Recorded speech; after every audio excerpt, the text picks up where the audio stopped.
They were eating sea cows and drinking melted snow while their bodies literally dissolved from the inside out. It wasn't just the cold that took them.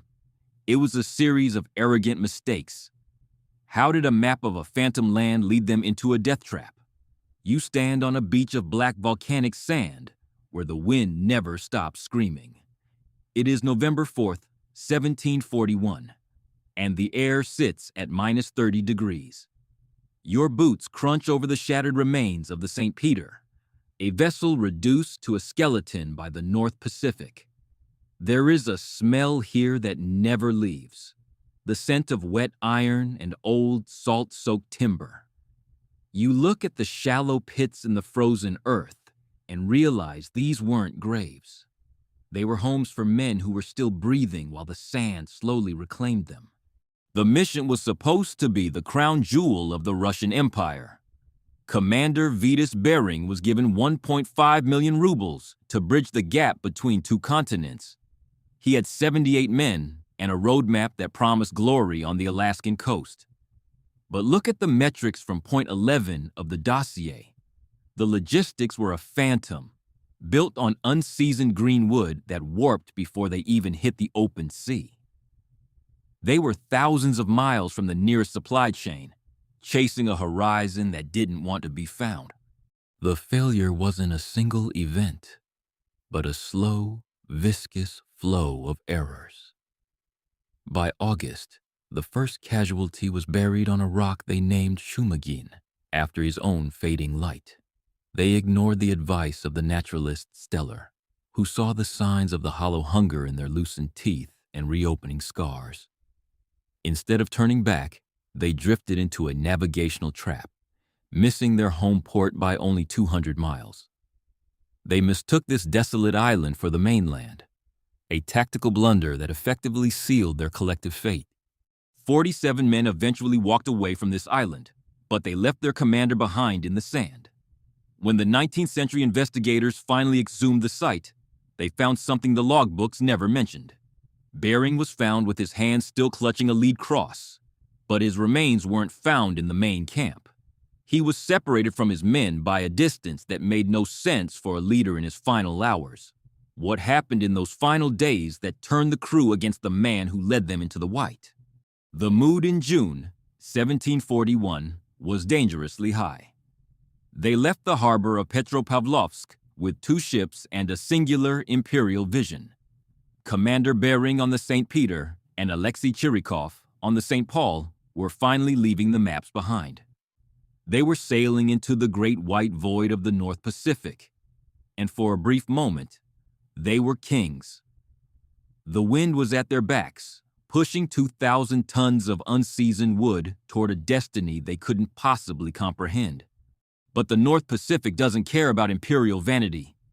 On June 20th, the atmosphere shifted. A wall of fog, thick as wet wool and twice as heavy, descended upon the water. In the gray silence, the 2 ships lost sight of one another. Bering ordered the signal cannons to fire, the heavy booms echoing off the mist. But no answer ever came back. One ship drifted toward the Alaskan panhandle, the other toward a slow, deteriorating end.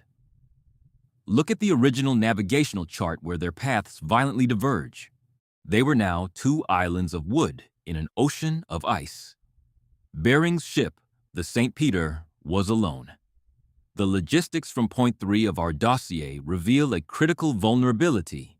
They were built from green timber that began to leak the moment the temperature dropped. Still, they pressed on, fueled by the dopamine of discovery. On July 16th, they finally saw it. The towering snow-covered peak of Mount St. Elias. They had found America, but they had also found their own beautiful gilded trap. The adrenaline of sighting land masked the technical debt they had carried from Okhotsk. Bering allowed only 10 hours for watering. He was a man possessed by a sudden, frantic urge to leave the very land he had spent 20 years searching for. The naturalist Steller begged for more time to gather life-saving plants, but the commander was already looking at the darkening horizon. He knew the Aleutian winter was coming. Look at the frantic, shaky handwriting in the ship's log as the departure order was signed. They turned their backs on the American coast, thinking they were heading home. It was the great gamble of the 18th century. They had plenty of vodka, but were dangerously low on hope. The crew was already showing the first signs of the hollow hunger. Their joints were stiffening and their gums were starting to turn a dark, viscous crimson. They were sailors without a sister ship, navigating by maps that were largely fiction. Observe the rusted remains of the signal cannon, now silent and half buried in the volcanic silt. The North Pacific summer ended with a violent, freezing snap. By late August, the St. Peter was no longer a vessel of discovery. It was a floating infirmary. The wind is starting to scream, tearing at sails made brittle by salt and ice. You can hear the groans of the green timber. A ship built in haste and now paying the price in the cold. Every wave that hits the hull sounds like a gavel. Look at the jagged, uneven lines on this 18th century barometer log as the pressure plummeted. The rations are low, and the internal rot is worse. Scurvy is a quiet, clinical thief. It doesn't just make you tired, it deconstructs you. Connective tissue dissolves. Old scars from forgotten battles begin to show a dark, viscous flow once again. Bering's men are losing their teeth, their gums turning a bruised crimson in the dim light of the hold. They are suffering from the hollow hunger, a deprivation that no amount of salted beef can fix. See these medical sketches of the deteriorating joints. Georg Steller is the only one who sees the truth. He is the dissenter, the scientist who knows the cure is growing on the islands they pass. He begs the officers to stop for berries and water, but the command is deaf. They are blinded by a different sickness, bureaucratic pride. They follow the outdated maps of a phantom continent, ignoring the barometer for the sake of the schedule.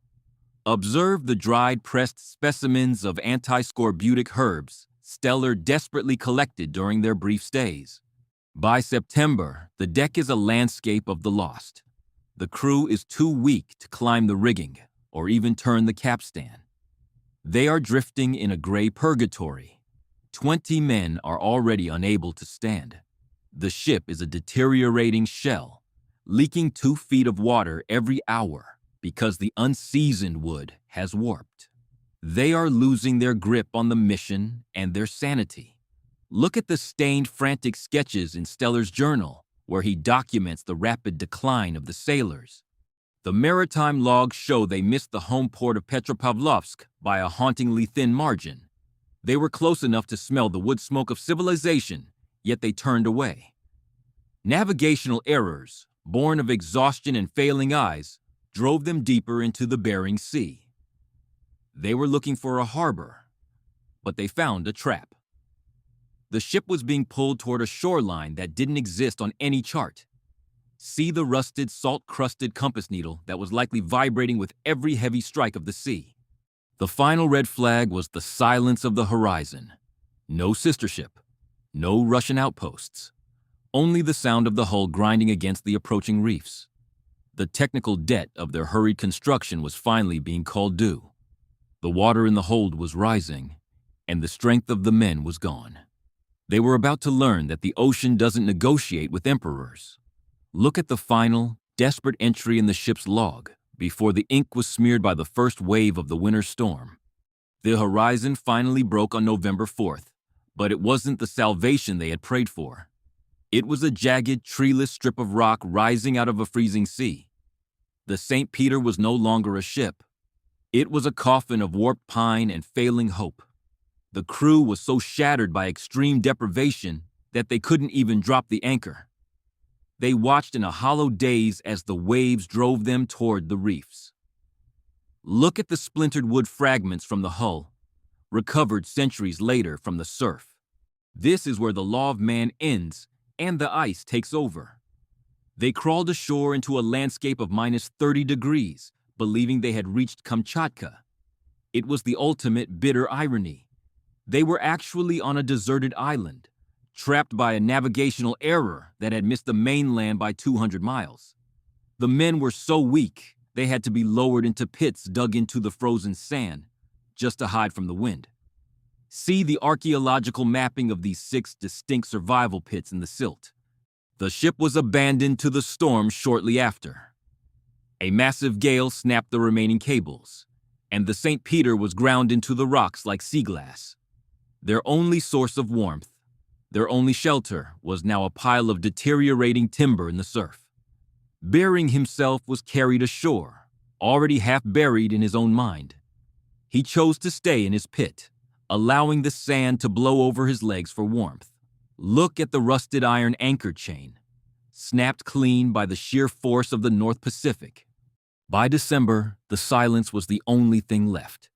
The lost figures were scattered across the beach, huddling in holes like animals. There was no medicine, only the dark stains of scurvy and the viscous flow of the freezing rain. Bering's hands were too frozen to hold a pen, his command dissolving into the sand. He died on December 8, 1741, partially buried while he was still breathing. Observe the lead burial cross, found over the commander's remains during the 1991 excavation.